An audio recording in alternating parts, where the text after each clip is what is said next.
John Fitzgerald Kennedy, do solemnly swear I, John Fitzgerald Kennedy, do solemnly swear that you will faithfully execute the office of President of the United States that I will faithfully execute the office of President of the United States and will, to the best of your ability, and will, to the best of my ability, preserve, protect, and defend the Constitution of the United States. preserve, protect, and defend the Constitution of the United States.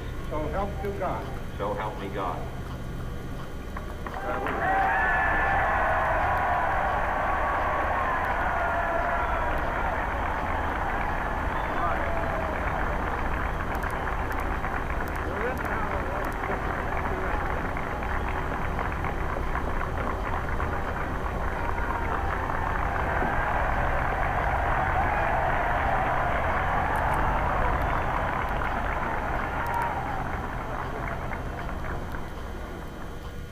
Vice President Johnson, Mr. Speaker, Mr. Chief Justice, President Eisenhower, Vice President Nixon, President Truman, Reverend clergy, fellow citizens.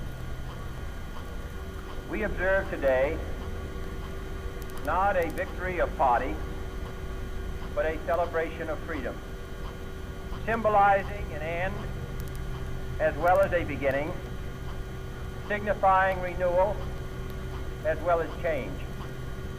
For I have sworn before you and Almighty God the same solemn oath our forebears prescribed nearly a century and 3/4 ago. The world is very different now, for man holds in his mortal hands the power to abolish all forms of human poverty and all forms of human life. And yet the same revolutionary beliefs for which our forebears fought are still at issue around the globe. The belief that the rights of man come not from the generosity of the state, but from the hand of God. We dare not forget today that we are the heirs of that first revolution.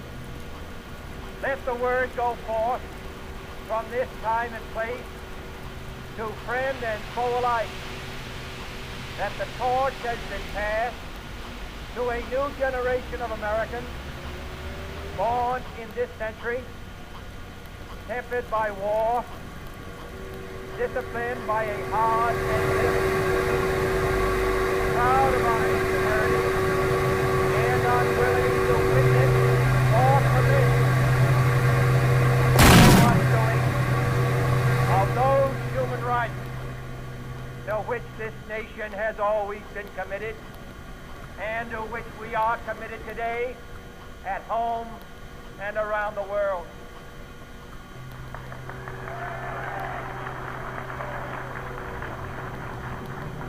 Let every nation know, whether it wishes us well or ill, that we shall pay any price, bear any burden, meet any hardship, support any friend, oppose any foe, to assure the survival and the success of liberty.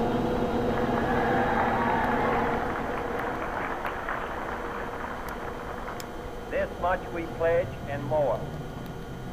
To those old allies whose cultural and spiritual origins we share, we pledge the loyalty of faithful friends.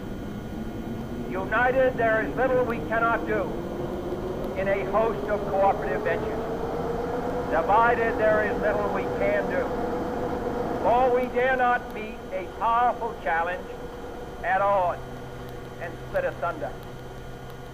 To those new states whom we welcome to the ranks of the free, we pledge our word that one form of colonial control shall not have passed away merely to be replaced by a far more iron tyranny. We shall not always expect to find them supporting our view, but we shall always hope to find them strongly supporting their own freedom, and to remember that in the past, those who foolishly sought power by riding the back of the tiger ended up inside.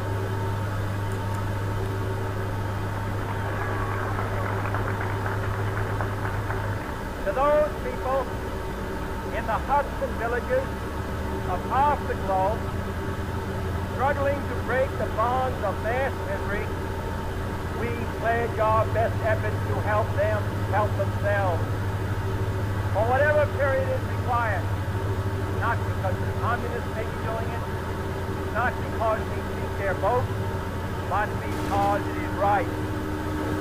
If a free society cannot help the many who are poor, it cannot save the few who are rich.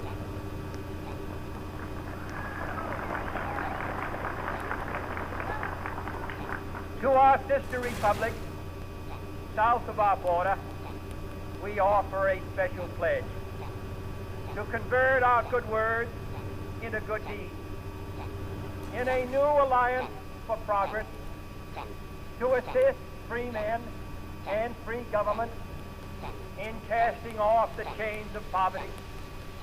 But this peaceful revolution of hope cannot become the prey of hostile powers. Let all our neighbors know that we shall join with them to oppose aggression or subversion anywhere in the Americas. And let every other power know that this hemisphere intends to remain the master of its own house.